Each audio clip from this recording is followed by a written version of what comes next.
Estou muito feliz pelo privilégio que nos concede o Senhor de estarmos aqui.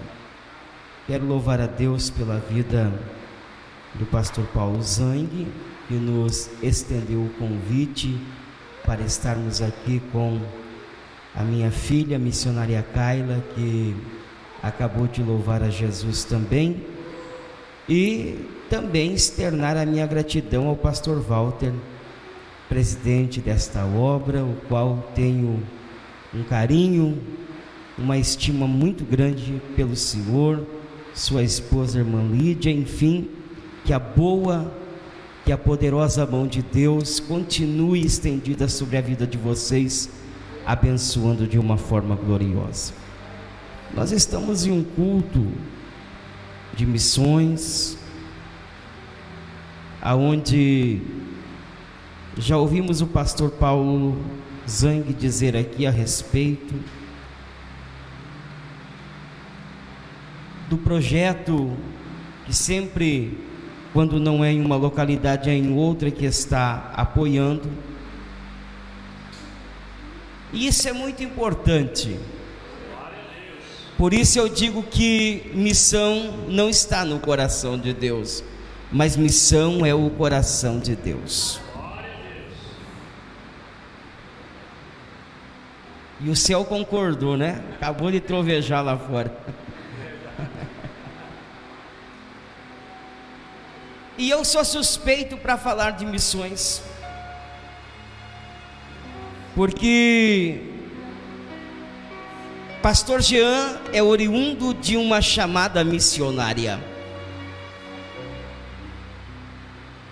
No domingo próximo passado, por bondade e misericórdia do Senhor, eu estava pregando na igreja onde Ele me confiou o pastoreio, porque não é minha, é dele a igreja, foi Ele que pagou o preço por ela.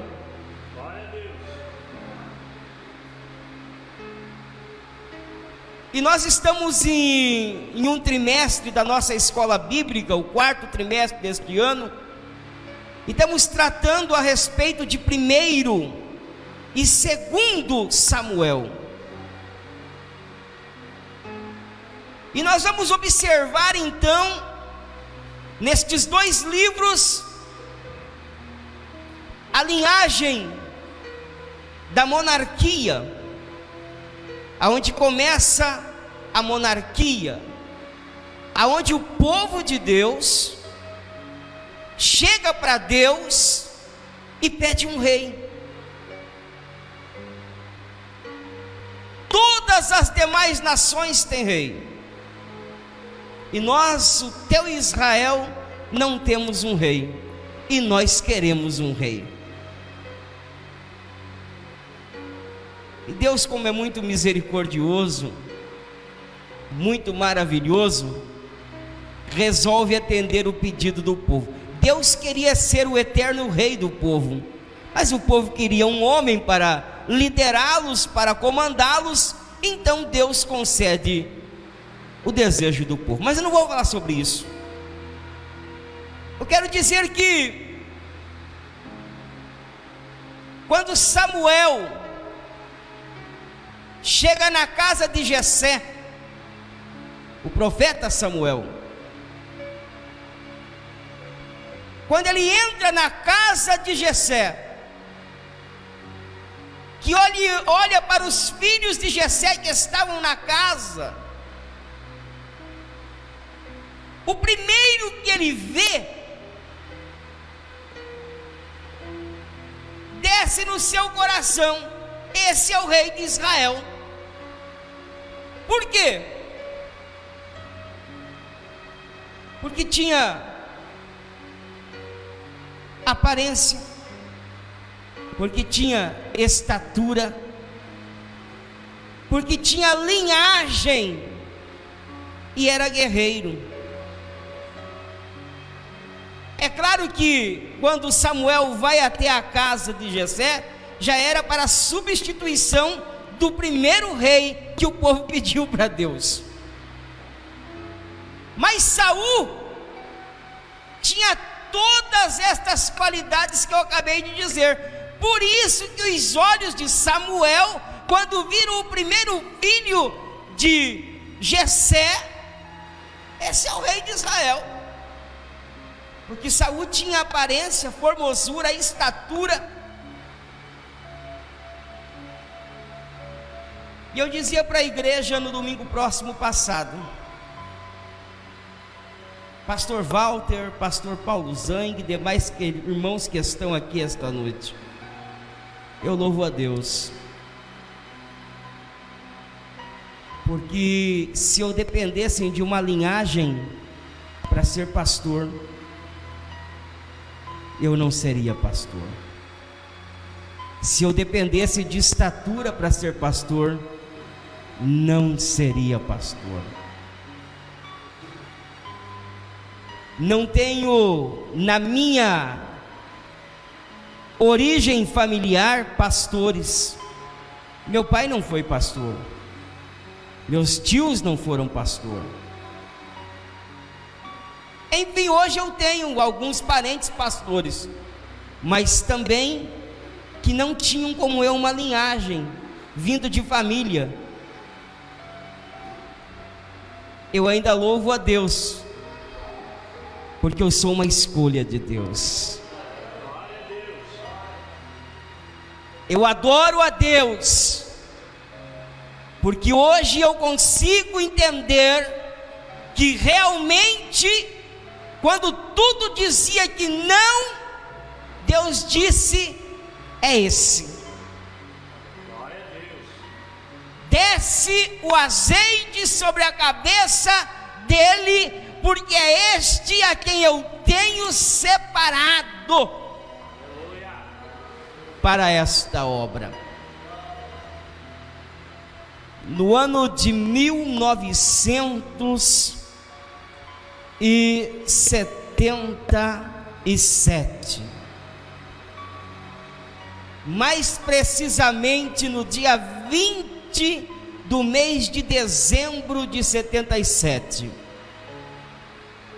eu nascia. Já passou-se 41 anos.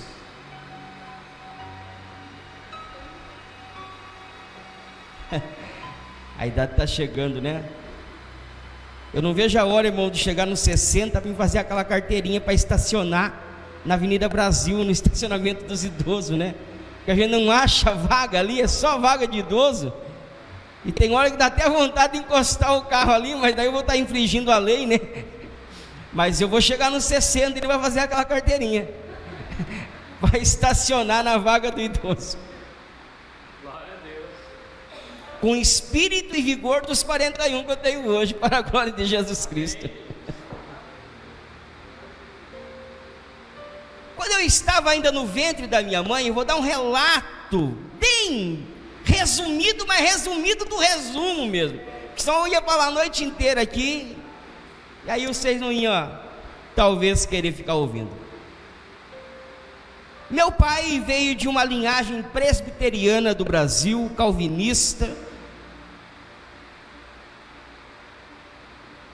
E quando eu ainda estava no ventre da minha mãe, assembleana,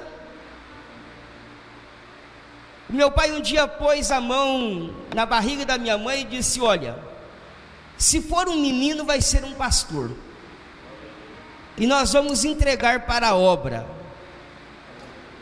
E meu pai estava já afastado da igreja presbiteriana, não ia em igreja alguma. Achei interessante a irmã que cantou aqui, disse que saiu, voltou, e enfim, né? Porque pelo que eu entendi, a gente não é muito bobo, ela saiu por causa de alguém. E com meu pai aconteceu isso, ele olhou para o homem e saiu e não voltou mais até hoje. 40 anos fora da igreja. Mas enfim, a minha mãe concordou com o meu pai. Se for um menino vai ser um pastor.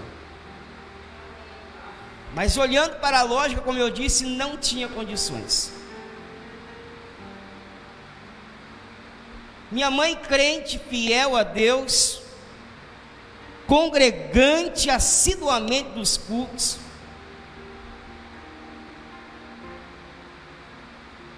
Estava no ano de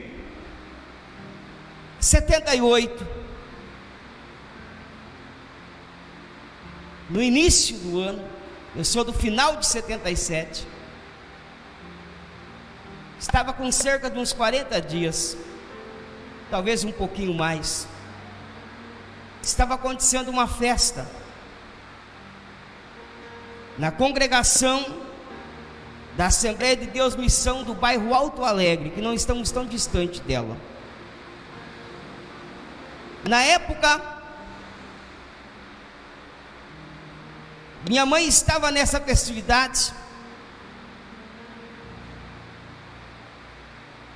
em um culto missionário, em uma noite missionária como esta.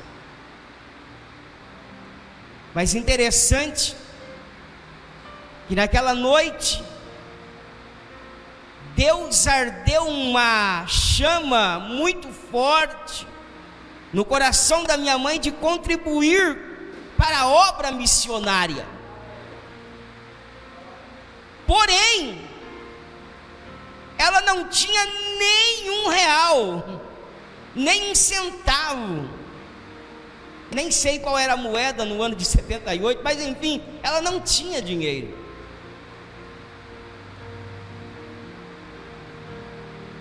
E sempre acontece isso nas noites missionárias ou manhã missionárias na Assembleia de Deus.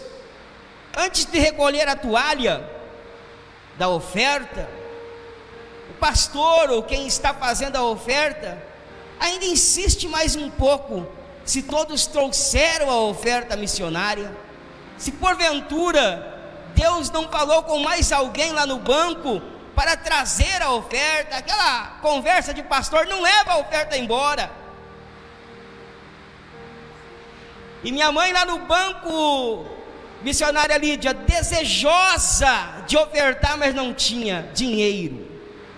Ela tinha um bebezinho recém-nascido no seu colo. E quando o pastor vem, que estava fazendo a oferta na época, não era o pastor da igreja, mas era um presbítero auxiliar da igreja, hoje em saudosa memória. Talvez alguém aqui ouviu falar, conheceu, foi pastor nessa cidade por muitos anos, hoje dorme no Senhor. Está sendo transmitido, né, pastor Paulo? Tem muito internauta que com certeza quando ouvir isso, vai lembrar desse pastor. Na época, presbítero Neri Dama, que posteriormente foi pastor da congregação do Alto Alegre por muito tempo também. Deus toma esse homem, e este homem sai falando mistérios, e vai até onde estava minha mãe, cerca de umas 200, 300 pessoas. E quando ele chega próximo da minha mãe, Deus toma a boca daquele homem e diz: minha serva,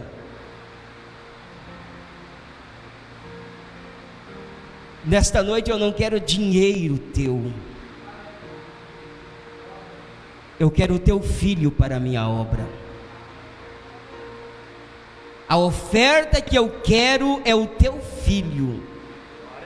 Se você entregar o teu filho para a minha obra nesta noite, a partir deste instante, vocês vão cuidar dele para mim, mas quem vai sustentá-lo, quem vai projetá-lo no ministério, sou eu, o Senhor dos Exércitos. E minha mãe não pensou duas vezes, e no impulso daquele clamor, daquele fervor, porque o Espírito Santo tomou conta da congregação, a minha mãe se levanta e me deposita na toalha como oferta missionária. E Deus tem cuidado de mim de uma forma muito especial. Deus tem zelado de uma forma muito especial.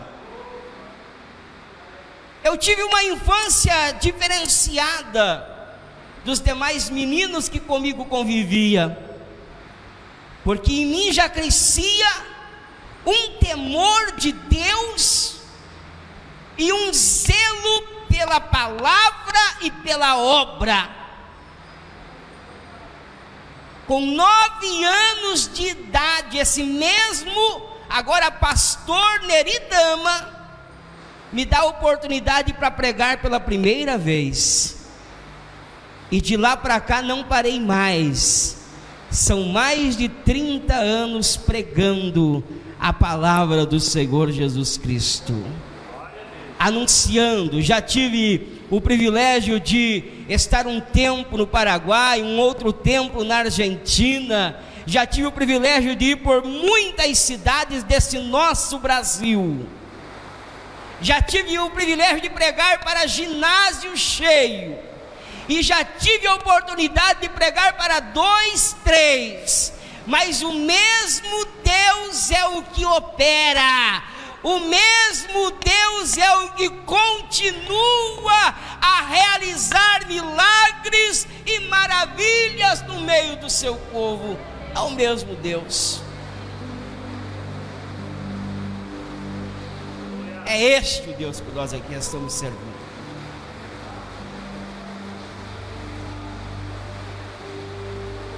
No Evangelho de Jesus Cristo, segundo escreve Mateus capítulo 28, versículo 19, nós vamos encontrar, é um verso muito conhecido, muito pregado em cultos missionários, cruzadas missionárias. Portanto, ide, ensinai todas as nações, batizando-as em nome do Pai, do Filho e do Espírito Santo, ensinando a guardar todas as coisas que eu vos tenho mandado, e eis que estou convosco todos os dias, até a consumação dos séculos. No original, a palavra ide quer dizer indo. E quando eu leio, portanto, indo, e não ide, do original, eu consigo entender que, enquanto a igreja estiver na terra, ela precisa continuar indo e pregando o Evangelho a toda criatura. Mas o problema da igreja atual é que nós queremos ganhar pessoas transformadas.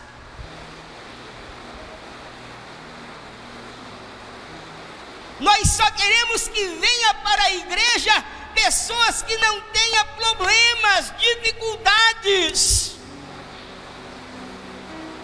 Nós queremos escolher quem vem para estar conosco e fazer parte da nossa igreja.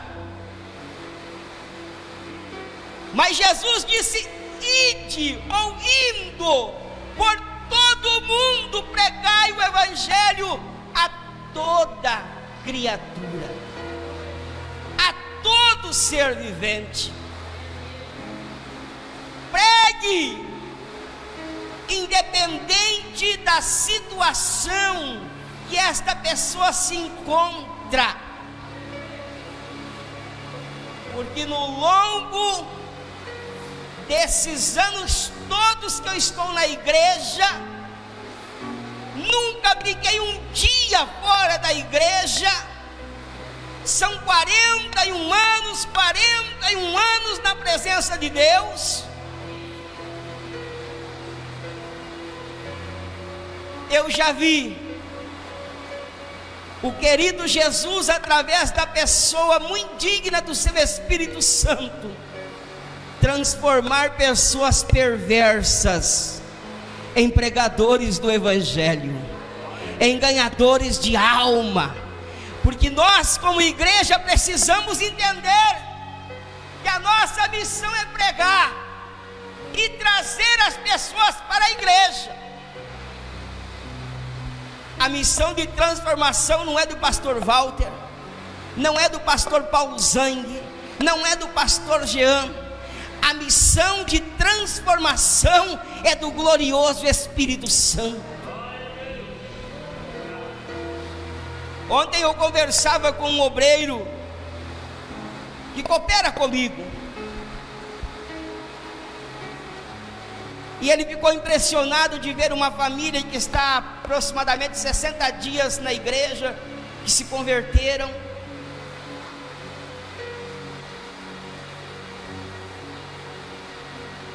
Ir pegar um envelope de dízimo, sem o pastor falar que tem que dizimar, que tem que ofertar.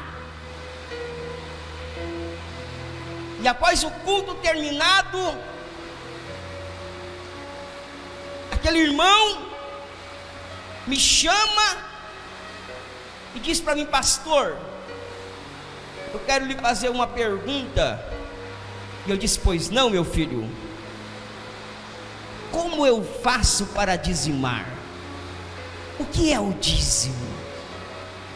Eu vejo o senhor falar do dízimo, eu vejo que o senhor chamar os dizimistas para frente para orar, e eu vejo os irmãos chegarem, e lá perto da porta tem lá uma caixinha com os envelopes, e os irmãos vão lá e pegam o envelope de dízimo. E eu disse para minha esposa: nós vamos também começar a pegar aquele envelope, vamos perguntar para o pastor como é que funciona, e vamos começar a pegar aquele envelope também, porque se os demais estão pegando, nós também agora somos crentes, temos que também fazer o mesmo. E eu expliquei para ele o que era o dízimo, é claro que em rápidas palavras, expliquei a forma de dizimar. E ontem, conversando com um obreiro que nos auxilia na obra de Deus ali, ele dizia: pastor, eu fiquei maravilhado.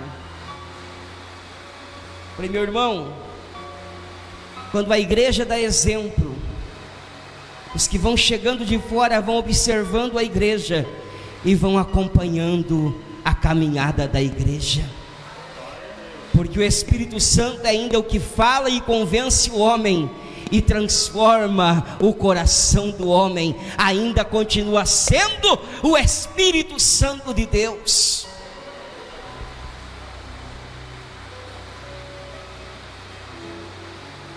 Não importa a situação em que as pessoas se encontram, quando falamos em missão, quando dizemos que no nosso coração arde uma chamada missionária, nós não podemos olhar para as pessoas como alguém olha para classificar frutas, escolher as melhores para um lado e as mais ou menos para o outro lado, não. Mas e convidando a todos, porque até aquele que está podre, estragado, quando passa pela mão do nosso Jesus, se torna uma nova criatura. E eu vou dizer uma coisa para vocês com experiência de causa: os mais estragados são os que dão mais frutos, porque eles sempre estão reconhecendo quem eles eram e quem eles são hoje, e eles conseguem adorar a Jesus pela transformação na vida deles, porque muitos destes a família desprezou e disse: não vai dar nada, não vai ser nada. Aí se encontra com Jesus neste indo da igreja, e Jesus entra e transforma, e a pessoa se transforma em uma nova criatura, e o crente cheio do Espírito Santo, oh meu irmão, que que crente bom é você lidar com ele, de você tratar com ele, porque ele é sensível à voz do Espírito de Deus.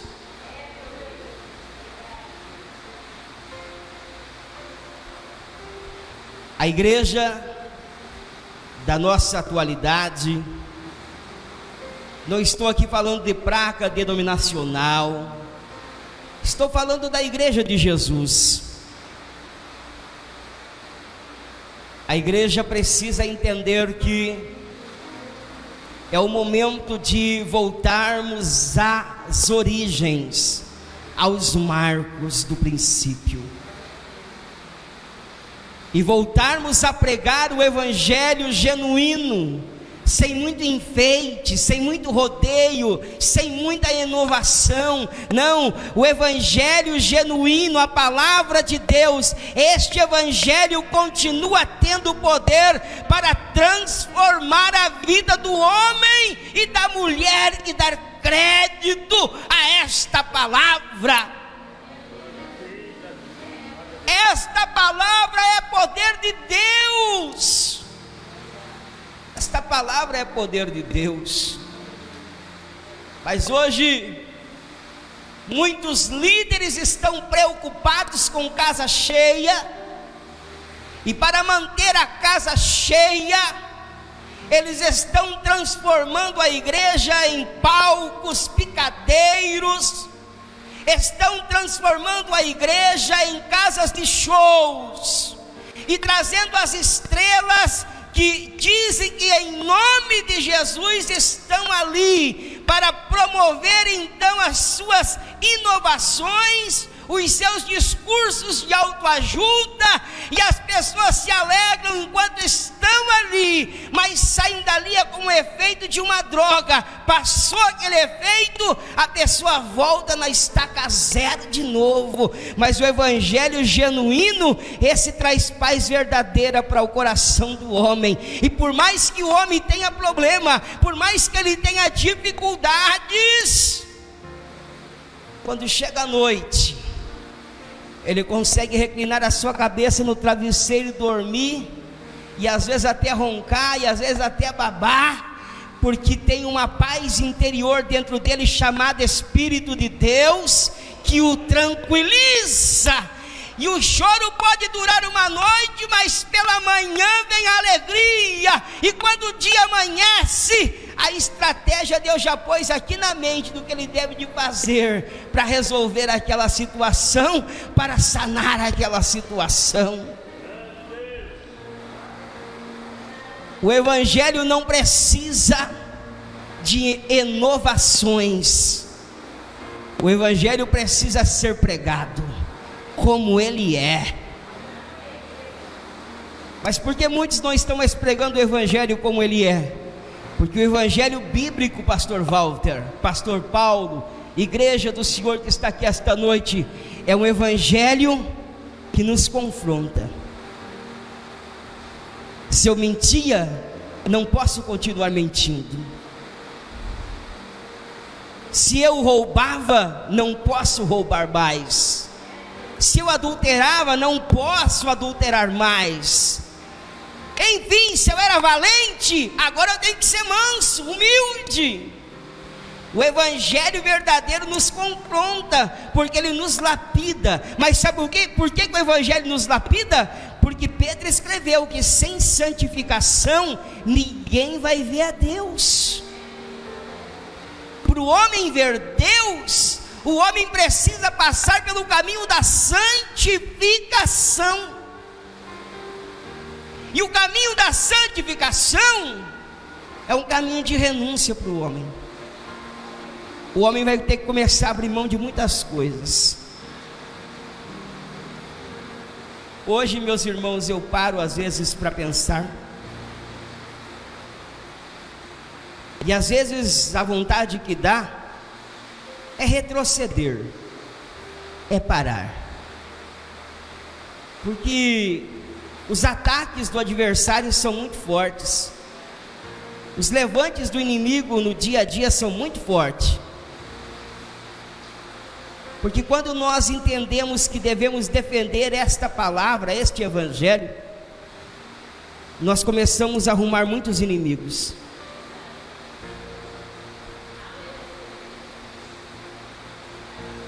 Muitos inimigos. Não é só o diabo que se torna teu inimigo quando você começa a defender a verdade do evangelho. Muita gente te tem como inimigo. Aquele pastor quer ser santo demais, ninguém presta para ele, é só ele que é certo, é só ele que é bom.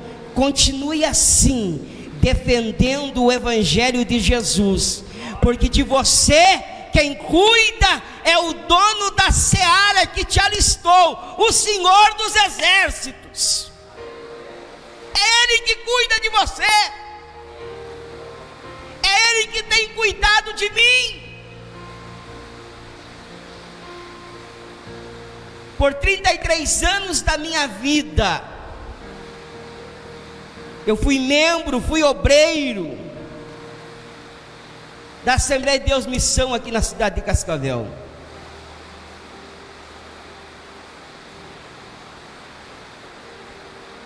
Mas um dia, a minha esposa estava grávida da Kaila, que louvou a Jesus aqui. E nós não sabíamos se era menino ou menino.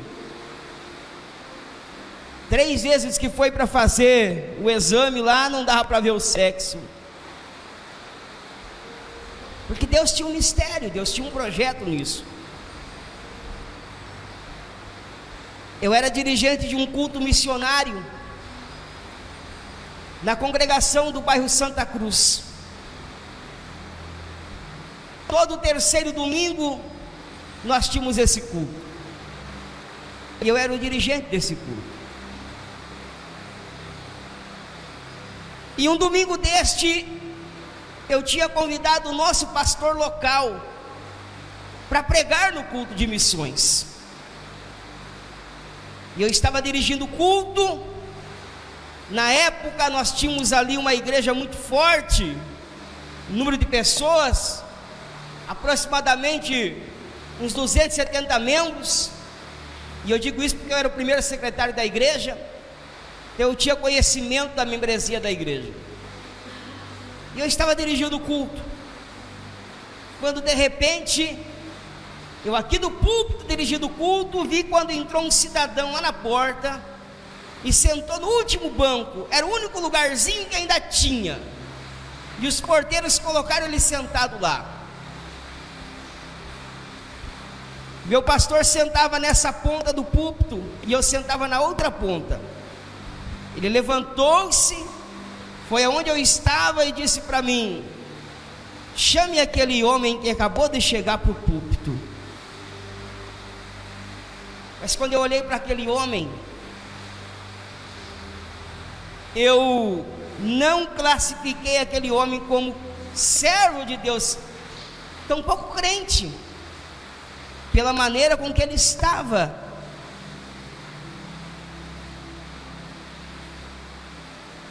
Uma barba até aqui, chegando no umbigo.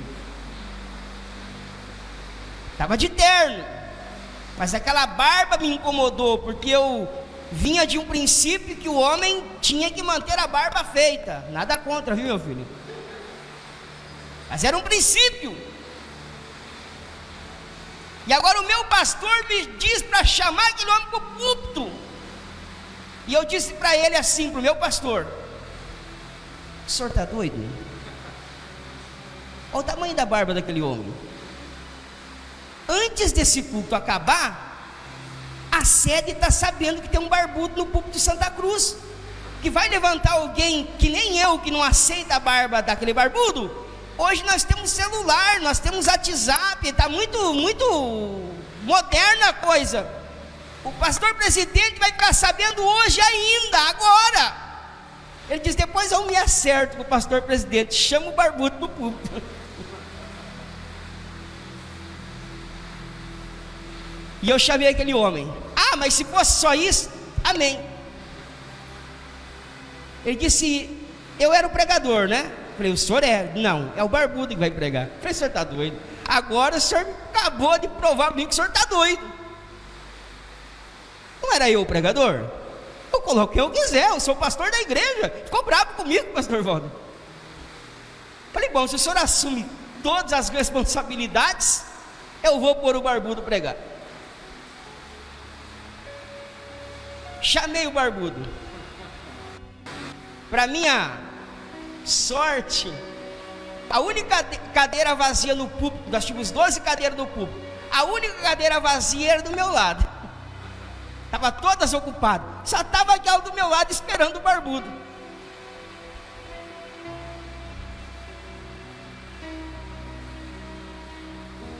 E eu disse para o barbudo, quanto tempo você precisa para pregar? E ele me quebrou, pastor Paulo. Ele disse, o tempo que você me der. Se você me der 1 hora, eu prego 1 hora. Se você me der meia hora, eu prego meia hora. Se você me der 5 minutos, eu prego 5 minutos. Falei, olha, é o seguinte, eu vou te dar meia hora. O culto aqui termina 9h30. Mas 9h30 o culto termina com a bênção apostólica. 9h20 o microfone tem que estar na mão do pastor, para ele dar os avisos e encerrar o culto. Está combinado assim? Eu falei, sim senhor.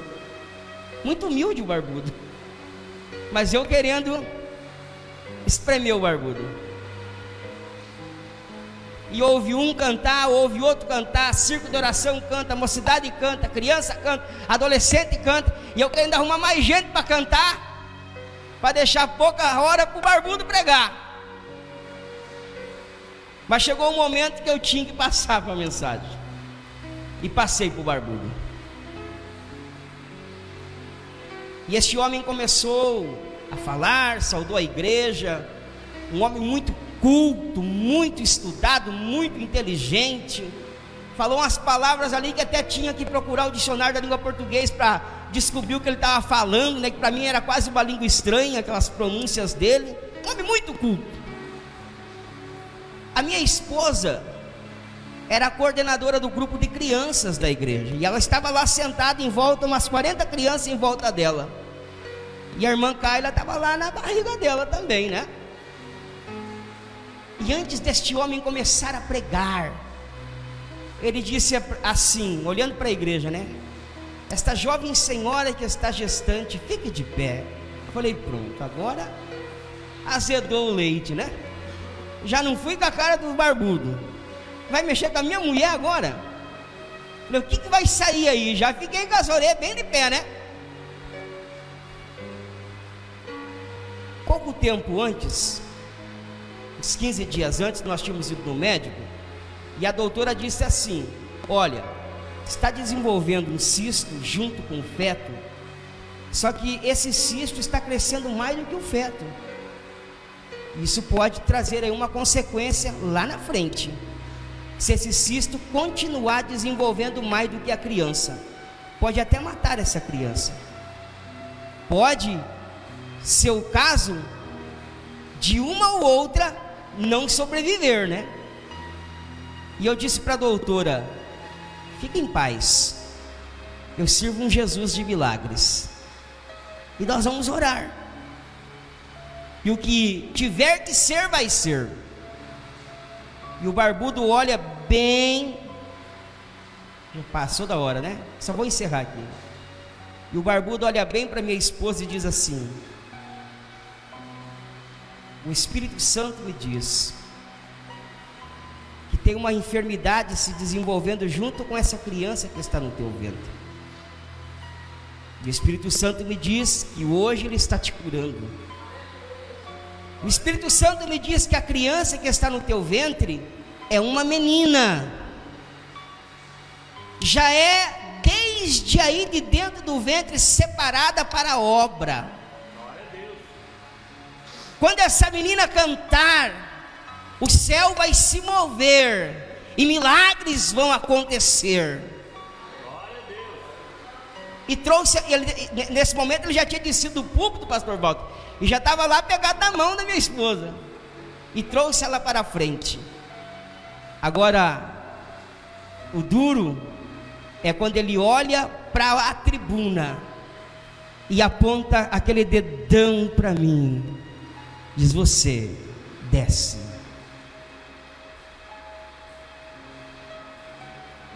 A igreja já estava tomada pela presença de Deus.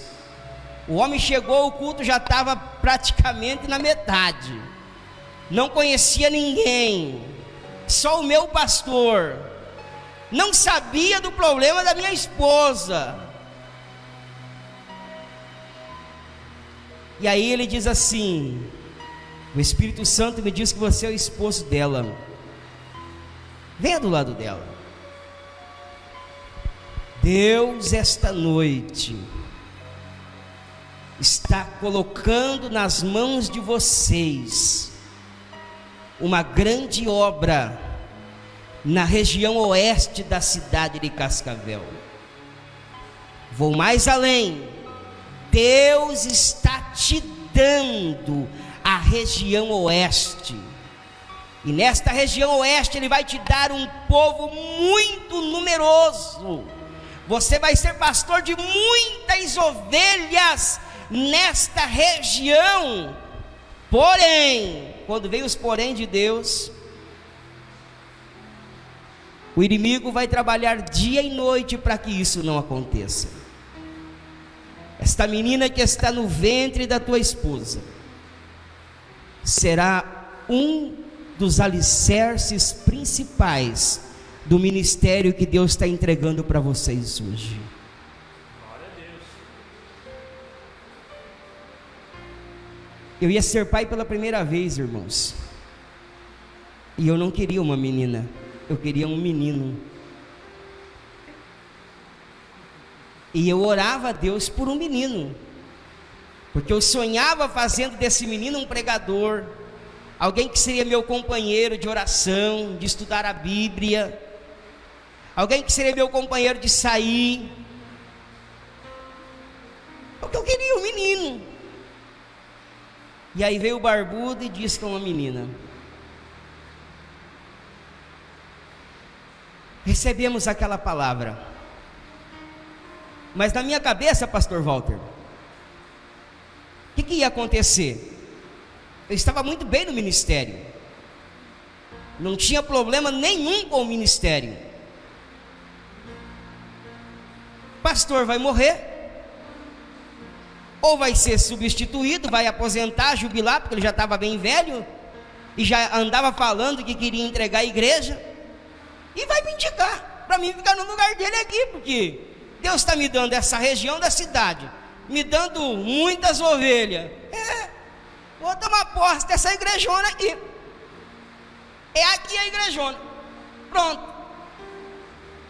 Não pedi para Deus matar o pastor, não, e nem para Deus levar o pastor, mas ficou aquilo no meu coração.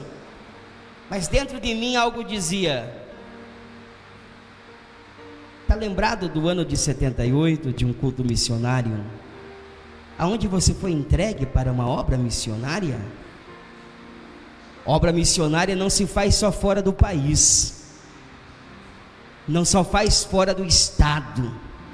Obra missionária se faz na cidade que você mora, no bairro que você mora.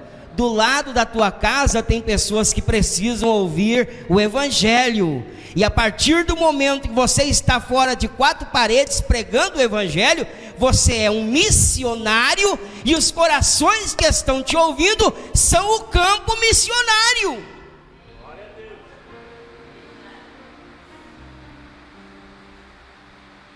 Mas eu dizia para minha esposa assim, às vezes, né? Vamos começar uma obra? Ela disse: você está doido? Você bateu a cabeça? Nunca que eu vou sair da nossa igreja. Sair da nossa igreja, nós quebrar a cara, não dá certo, e nós ter que voltar, ser humilhado, nunca que eu saio da nossa igreja. Se você quiser sair, você sai sozinho, eu não saio. Digo: mulher, como que eu vou sair sozinho, começar uma obra sozinho? Reino dividido não prospera, minha filha. Continuemos. Voltando só lá um pouquinho, né? Depois de alguns dias dessa profecia, tinha mais um exame para a pastora fazer. E nessa feita, pastor Walter, eu orei antes de sair de casa, e eu disse para minha esposa assim: tudo que o barbudo falou é de Deus, menos que é uma menina. Você vai ver, nós vamos chegar lá, e a hora que passar hoje lá, a maquininha lá com gel lá na tua barriga lá, vai ser um piazinho, e eu vou desmascarar o barbudo. E quando chegamos lá, que a doutora lá foi fazer o exame, perguntou: você já sabe o sexo da criança? E eu entrei junto, né, tudo empolgado, né? Não sabemos. Querem saber? Sim. 99,9 é uma menina. Só se o Criador quiser mudar para menino, mas é uma menina. Quando Deus fala, está falado e acabou. Aceita que dói menos. Você não conhecia essa história, né, Paulzão? Tem muita história que você não conhece. E aí, meus irmãos, 5 anos se passaram. Deus precisou usar um pastor que ainda está nessa linda e abençoada Cascavel. E vou olhar bem para a câmera para dizer: talvez você vai ver isso. Me vendo agora talvez é impossível, mas um dia, quem sabe, vai chegar no teu conhecimento. Eu oro para Deus te dar muita saúde, porque você foi um canal de bênção para Deus fazer tudo que Deus está fazendo na minha vida e através da minha vida para esta cidade de Cascavel. E esse homem começou a me perseguir. Houve uma troca de pastores, e esse pastor que chegou, ele veio autorizado pelo céu para me perseguir. Mas detalhe, eu estava aguentando firme ali, mas Deus tinha uma obra missionária para nós começarmos.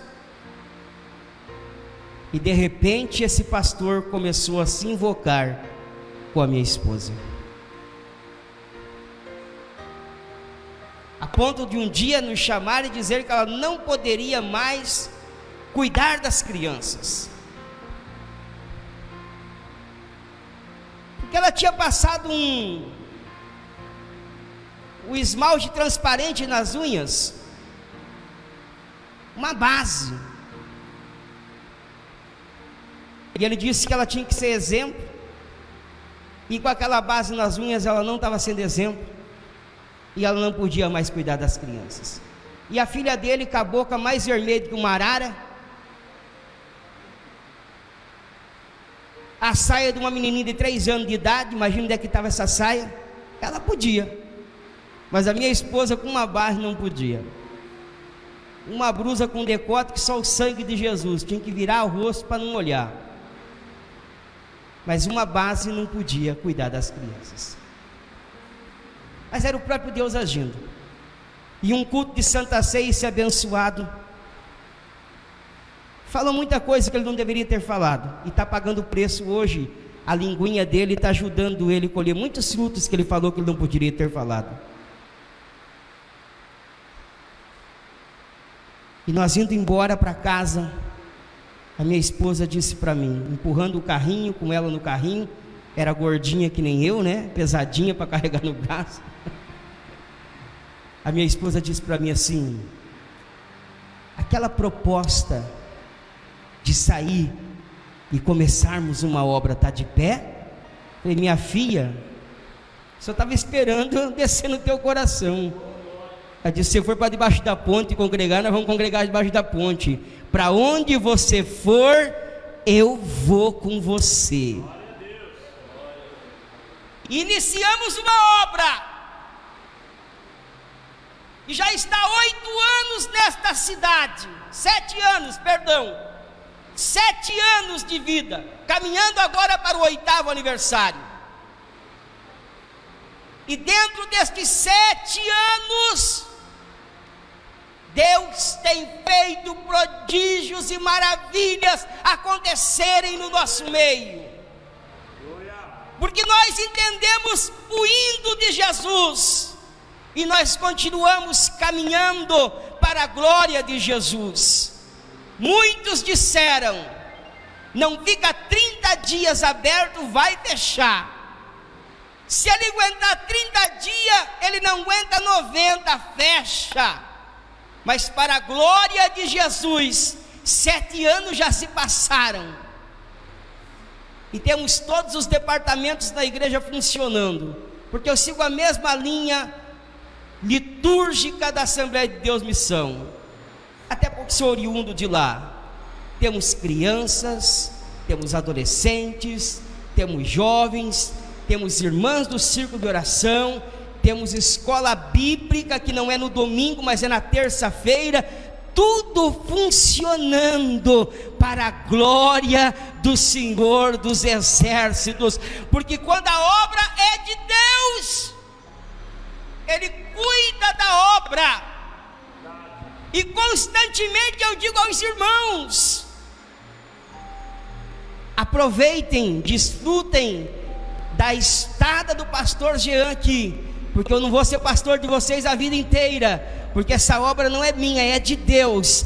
Amanhã ou depois ele me substitui, amanhã ou depois ele acha que o meu tempo aqui acabou, ele vai por outro para continuar. E se ele falar para mim, vai lá debaixo do viaduto começar outra, eis-me aqui, Senhor, envia-me a mim, eu estou pronto para obedecer a voz do Senhor.